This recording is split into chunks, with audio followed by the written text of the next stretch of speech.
नमस्कार दोस्तों। जैसा कि आप सभी को पता है कि इस समय मैं सॉल्व पेपर जो पेपर हो जाते हैं उनके नहीं अपलोड कर पा रहा हूँ, क्योंकि इस समय लगातार परीक्षाएं पड़ रही हैं एक साथ में, जो यही विशेष कारण है। लेकिन ये हिस्ट्री का पेपर ये इसको डालने के बाद में 2 तारीख से आपको जो सॉल्व पेपर था हिंदी का और सारे सॉल्व पेपर में लगभग डालने का प्रयास करूँगा। अब जिन छात्र छात्राओं को हिस्ट्री का पेपर है 1 तारीख को सिद्धार्थ यूनिवर्सिटी से अपडेटेड जितने भी महाविद्यालय हैं उन सभी छात्र छात्राओं के लिए है। ये जो आज का प्रश्न पत्र लेके आया हूँ ये बहुत ही महत्वपूर्ण प्रश्न पत्र है। मैं 2 या 3 जो भी आपको प्रश्न पत्र सॉल्व कराऊंगा, ये जानने कि इसे 30 से 40% क्वेश्चन इस बार फंसने वाले हैं। 30 से 40%, ये कहता हूँ कि 30 से 40% क्वेश्चन फंसेंगे ही फंसेंगे। ठीक है, चलिए हम लोग समय बर्बाद ना करते हुए सीधे चलते हैं प्रश्न पर।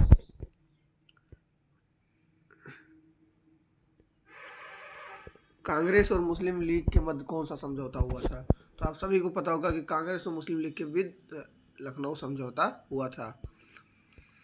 मुस्लिम लीग की स्थापना कब हुई थी? मुस्लिम लीग की स्थापना 30 दिसंबर 1906 में हुई थी।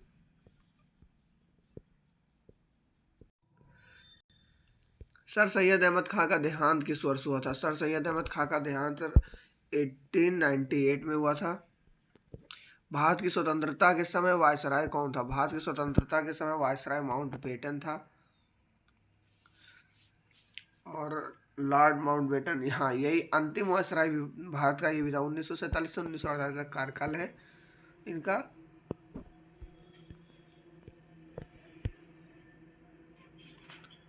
The Indian Muslim the Indian Muslims नामक पुस्तक के लेखक कौन है? तो इसके जो लेखक हैं विलियम हंटर हैं। मुस्लिम लीग के प्रथम अध्यक्ष कौन थे? तो मुस्लिम लीग के प्रथम अध्यक्ष आगा खां थे। बेवल योजना किस शहर से प्रारंभ हुई? बेवल योजना शिमला शहर से प्रारंभ हुई। सीधी कार्रवाई की घोषणा पत्र किसने दिया था? तो मोहम्मद अली जिन्ना ने दिया था। कौन सा व्यक्ति कैबिनेट मिशन का सदस्य नहीं था? तो जो बेवल था वो कैबिनेट मिशन का सदस्य नहीं था इनमें से। जिन्ना के द्वारा सीधी कार्रवाई दिवस कब मनाया गया? प्रश्न नंबर 8 का उत्तर यहाँ पे है। जिन्ना के द्वारा सीधी कार्रवाई दिवस कब मनाया गया? तो ये मनाएगा 16 अगस्त 1946 को। भारतीय स्वतंत्रता अधिनियम कब पारित हुआ? भारतीय स्वतंत्रता अधिनियम 18 जुलाई 1947 को पारित हुआ। 18 जुलाई 1947 को। ये पीसीएस में एक बार क्वेश्चन पूछा भी गया है। मोहम्मद अली जिन्ना ने सीधी कार्रवाई की घोषणा कब की? मोहम्मद अली जिन्ना ने सीधी कार्रवाई की घोषणा 16 अगस्त 1946 को की। एक ही प्रश्न को दोहरा दिया गया है, थोड़ा शब्द बदल के। अगला प्रश्न है पाकिस्तान दिवस कब मनाया जाता है? पाकिस्तान दिवस 14 अगस्त को मनाया जाता है। ब्रिटिश प्रधानमंत्री एटली के भारतीयों को सत्ता सौंपने की घोषणा कब की गई? तो 20 फरवरी 1947 को की गई। ब्रिटिश प्रधानमंत्री एटली ने भारतीयों को सत्ता सौंपने का वादा किया था। जून 1948। जून 1948।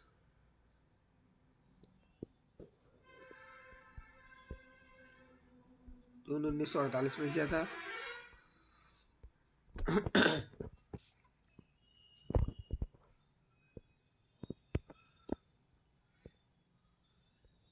अगला प्रश्न है महारानी विक्टोरिया को कैसर हिंद की उपाधि कब प्रदान की गई? तो महारानी विक्टोरिया को कैसर हिंद की उपाधि जो है 1877 में दी गई थी। 1877 में।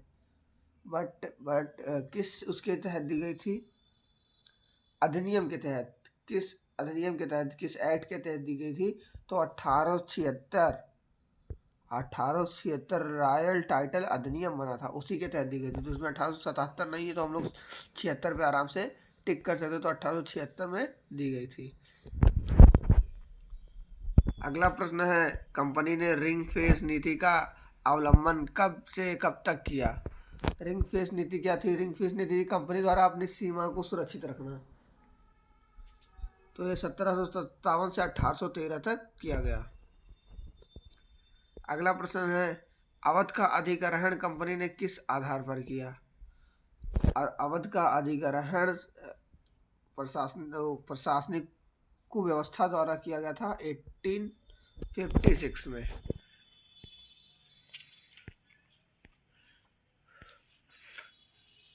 निम्न 1765 ईस्वी में किस राज्य के साथ कंपनी ने सहायक संधि की थी? तो अवध के साथ। और 1765 में अवध का नवाब कौन था? तो अवध का नाम था शुजाउद्दौला। अधीनस्थ पृथकत्व की नीति कब से कब तक लागू की गई? अधीनस्थ पृथकत्व की नीति कब से कब तक लागू की? 1813 से 1857 तक ये नीति लागू की गई। अगला प्रश्न, सहायक संधि प्रणाली का बृहद प्रयोग किस गवर्नर जनरल ने किया? तो लॉर्ड वेलेस्ली ने किया था। बटलर समिति का संबंध किससे है? बटलर समिति का संबंध देशी रियासतों से है।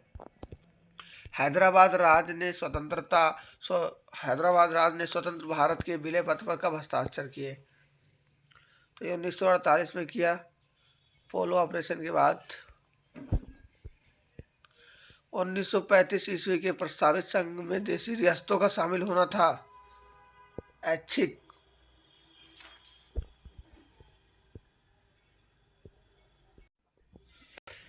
वर्नाकुलर प्रेस एक्ट कब पारित हुआ? वर्नाकुलर प्रेस एक्ट कब पारित हुआ? तो वर्नाकुलर प्रेस एक्ट 1878 में हुआ। लॉर्ड रिपन को सज्जन रिपन किसने कहा था? तो ये भारतीयों ने कहा था। गंडमक की संधि कब हुई? गंडमक की संधि 1879 में हुई, 1879। प्रथम फैक्ट्री कानून कब आया? प्रथम फैक्ट्री कानून 1877 में आया, 1877 में।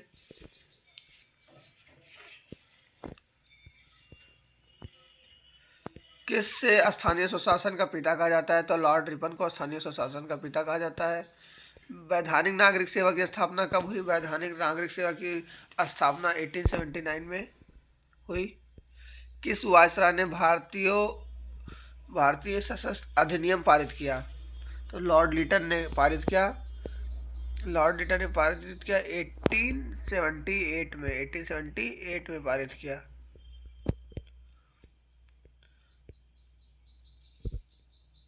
अठारह सौ 80 से 84 तक किसका कार्यकाल रहा?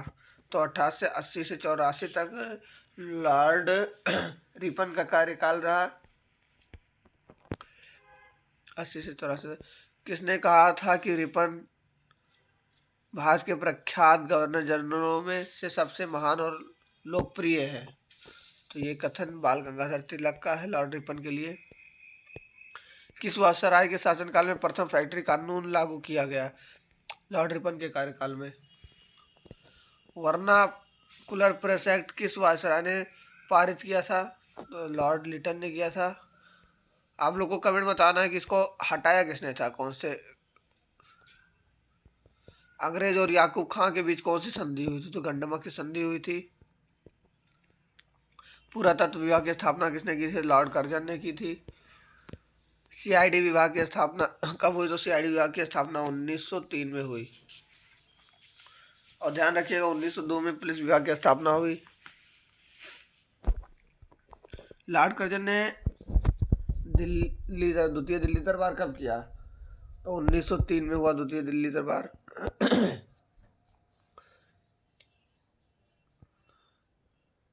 किस वर्ष लॉर्ड कर्जन ने पद से त्याग पत्र दे दिया? तो लॉर्ड कर्जन ने बंगाल विभाजन के बाद सन 1905 ईस्वी में ही त्याग पत्र दिया था। लॉर्ड कर्जन ने पुलिस आयोग का अध्यक्ष किसे बनाया था? तो बताया था कि पुलिस आयोग का जो अध्यक्ष है वो एंड्रयू फ्रेजर को बनाया था। और पुलिस विभाग सन 1902 में बना था और सीआईडी बनी थी 1903 में। ध्यान रखिएगा। 1905 ईस्वी में बंगाल का विभाजन किसने किया? तो लॉर्ड कर्जन ने किया।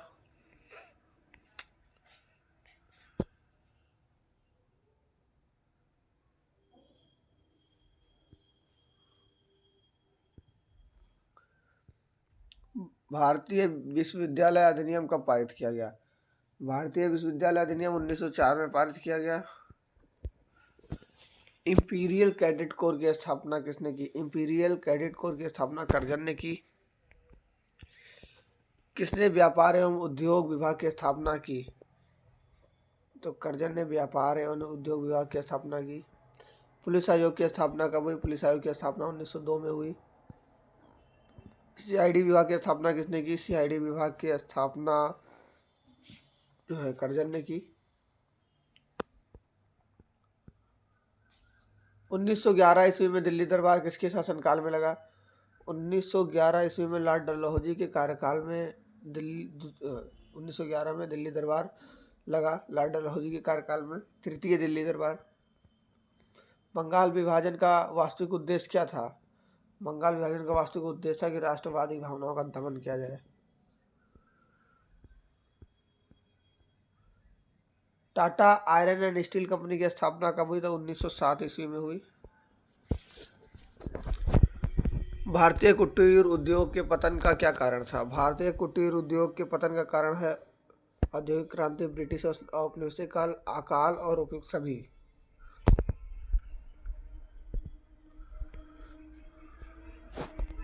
The economics history of India के लेखक कौन है?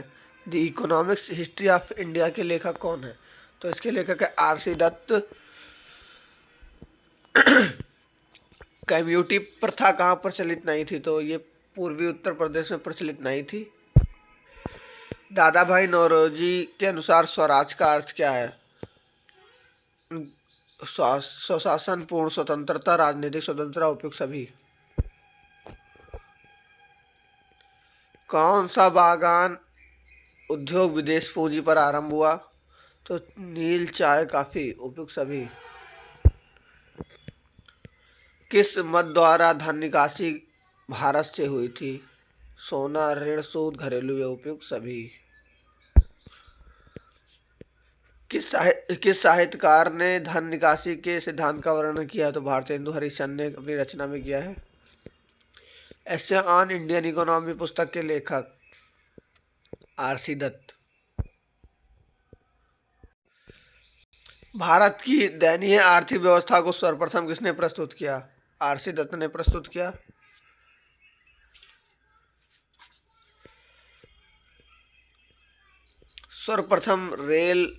सर्वप्रथम भारत में रेल कब चली? 1853 में भारत में पहली बार रेल चली। भारत में रेलवे निर्माण की प्रथम योजना कब बनी थी? तो 1836-37 में बनी थी। भारत में सर्वप्रथम रेल कहाँ से कहाँ तक चली? मुंबई से ठाणे तक चली। भारत में रेलवे निर्माण की प्रथम योजना कहाँ बनी थी? मुंबई में बनी थी। किस वायसराय के शासनकाल में रेलवे का सर्वाधिक विस्तार हुआ? लॉर्ड कर्जन के कार्यकाल में सर्वाधिक विस्तार हुआ। लॉर्ड कर्जन के भारत से जाने से पहले कितनी लंबी रेलवे लाइन बनाई जा चुकी थी?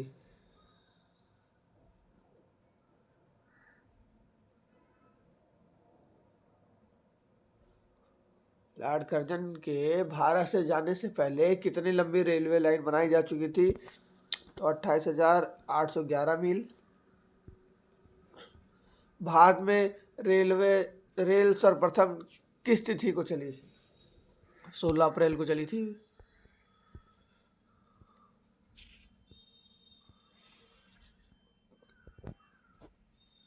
किसका कथन है कि रेलवे निर्माण कार्य से रेलवे कंपनियों को ही लाभ मिल रहा है, सरकार को हानि उठानी पड़ रही है? तो B.A. स्मिथ ने कहा था ये। किसने कहा था कि रेलवे का निर्माण सेनाओं की गतिविधि तथा भारत को मंडी के रूप में प्रयोग करने की दृष्टि से जरूरी होगा? लॉर्ड डलहौजी ने ये कहा था। लॉर्ड मैकाले ने प्रसिद्ध शिक्षा पचाट किस वर्ष प्रस्तुत किया? 1835 में। हंटर कमीशन की नियुक्ति किस वायसराय ने की थी? तो लॉर्ड रिपन ने की थी हंटर कमीशन की नियुक्ति। चार्ल्स वुड डिस्पैच का प्रस्तुत किया 1854 में। राजा राम मोहन राय ने किस शिक्षा पद्धति का समर्थन किया? तो मॉडर्न एजुकेशन, आधुनिक शिक्षा पद्धति का।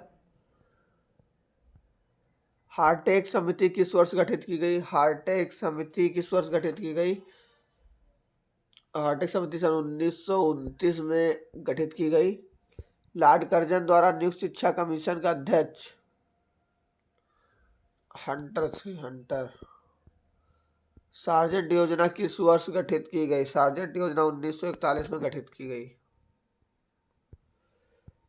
राधाकृष्णन आयोग किस वर्ष गठित हुआ? राधाकृष्णन आयोग 1948 से 1949। D answer. थोड़ा ये पीडीएफ धुंधला है, इसका प्रिंट ही ऐसा था। तो राधाकृष्णन आयोग किस वर्ष गठित किया गया? तो 1948 से 1949। आप ध्यान रखिएगा, 1948 से 1949। अगला, कोठारी शिक्षा आयोग का गठन किस वर्ष हुआ? 1964।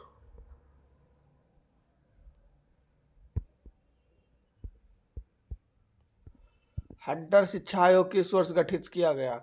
हंटर शिक्षा आयोग 1882 में गठित किया गया। किस वर्ष मार्ले मिंटो सुधार अधिनियम पारित किया गया? 1909 में मार्ले मिंटो सुधार अधिनियम पारित किया गया। फूट डालो और राज करो की नीति का पोषक अधिनियम कौन सा था? तो फूट डालो और नीति करो का अधिनियम जो था 1909 था। सांप्रदायिक चुनाव पद्धति किस अधिनियम द्वारा लागू की गई? Morley Minto 1909। उत्तर पश्चिम प्रांतों में मार्ले मिंटो अधिनियम के तहत सदस्यों की संख्या कितनी निर्धारित की गई?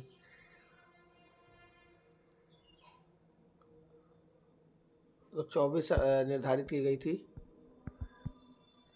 किस अधिनियम के तहत कोपलैंड ने कहा कि विधानसभाएं संसद से अधिक दरबार नजर आते हैं? तो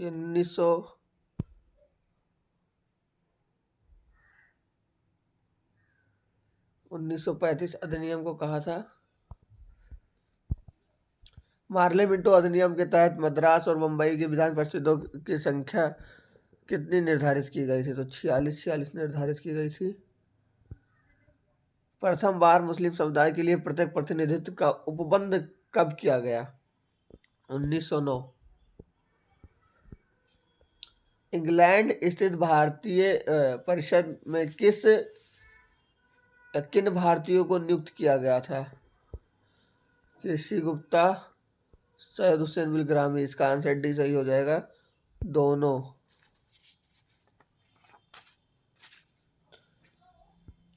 किस अधिनियम के तहत भारतीयों को प्रशासन एवं विधि निर्माण दोनों कार्यों में प्रतिनिधित्व दिया गया? तो 1919 के अधिनियम में। किस अधिनियम द्वारा सर्वप्रथम भारत परिषद और वायसराय की कार्यकारी परिषद में भारतीयों को शामिल किया गया?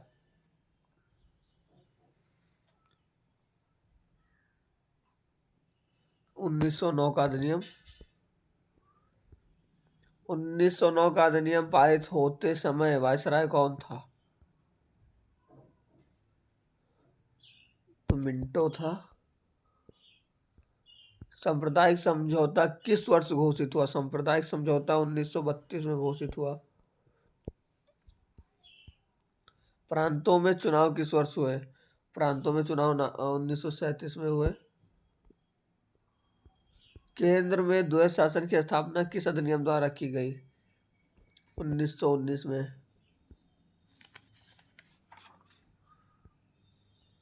प्रांतों में स्वायत्तता किस अधिनियम ने प्रदान की थी? 1935।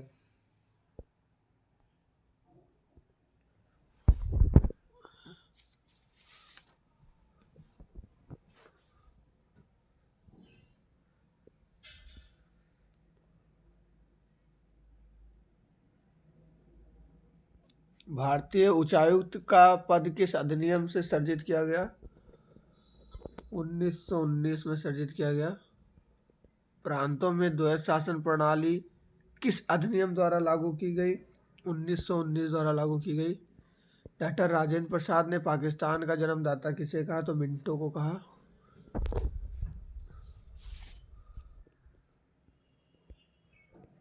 पूना समझौता कब हुआ, थोड़ा ब्लर है तो इसके लिए मैं क्षमा चाहूँगा, PDF भेज रहा था।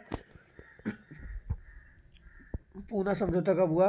24 सितंबर 1932 में हुआ पूना समझौता, 1932 में, 24 सितंबर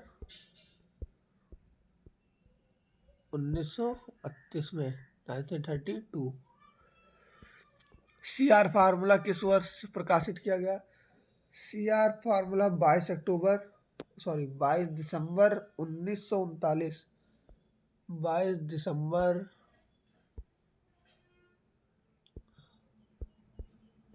1939 में।